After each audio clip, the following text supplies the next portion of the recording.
After a metatarsal fracture of the foot, when can you start walking for exercise? In this video, I offer suggestions for weight bearing, return to exercise, and more for fifth metatarsal fractures. My name is Dr. David Geier, triple board certified orthopedic surgeon, sports medicine specialist, and anti-aging and regenerative medicine expert. I help you feel, look, and perform your best regardless of age or injury. This is yet another video that's part of my Ask the Doctor video series based on questions you've left me in the comments to the videos on my channel.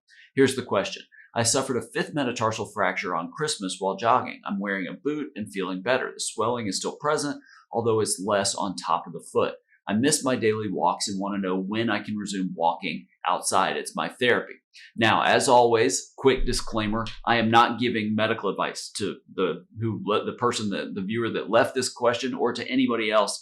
I'm just answering this and offering suggestions as education and information. That's it. It is not specifically medical advice. If you need medical advice, go to your doctor, go to see an orthopedic surgeon. First of all, let's talk about the metatarsals. In case you're not familiar with those are the long bones in the foot. First metatarsal under the great toe, second, third, fourth, and the fifth is the long bone on the outside of the foot. And that's what we're mostly going to be talking about.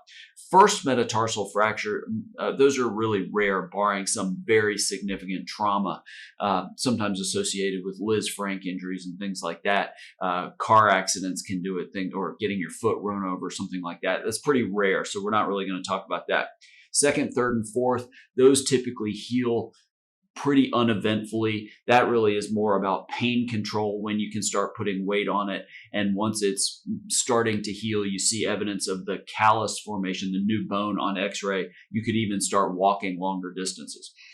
Fifth metatarsal fractures on the outside of the foot depend a lot on where in that bone it's broken. As I've talked about in a number of these videos, the Jones fractures, where it's closer to a fifth metatarsal shaft fracture, where there's poor blood supply and there's forces pulling the ends of the bone fracture apart, you typically are a lot more careful. Sometimes those even need surgery in younger, more active patients and in athletes.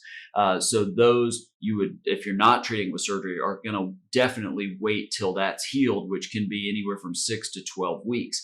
But what more people tend to have is a fracture here at the base of the fifth metatarsal, especially as you get older. Those are typically more like the second, third, and fourth. You can usually start putting weight on them if you need a boot almost immediately, and you use the boot more as pain control, and you gradually increase your activity. As far as walking with exercise, again, most orthopedic surgeons look at signs of early callus formation, that new bone formation, before they start recommending, okay, it's okay to walk 3 or 4 miles. And again, typically you're out of the boot at that point. What's important is not the absolute amount of time. It's more evidence of healing on the x-ray, again, location of the fracture, and how much pain you're having with just normal weight bearing in terms of when you can start walking for exercise. With all of these injuries, I talk so much, the absolute amount of time, people say, all right, 6 months until I'm able to play sports after an ACL. The amount of time is not what's important. There's other metrics that determine when it's okay. The amount of time typically that you hear about on TV with these famous athletes is just typically an average, has nothing to do with the decision making that an orthopedic surgeon goes through. So in that case, those are sort of the things you're looking for. Now, if you'd like a free copy of my ebook, The Arthritis Solution, you can get it free by clicking the link in the description below this video. If you have an orthopedic injury and you want to hear about options other than surgery, other than cortisone shots, you can also click, there's a link in the description under this video, fill out the contact form to learn more about scheduling an appointment with me.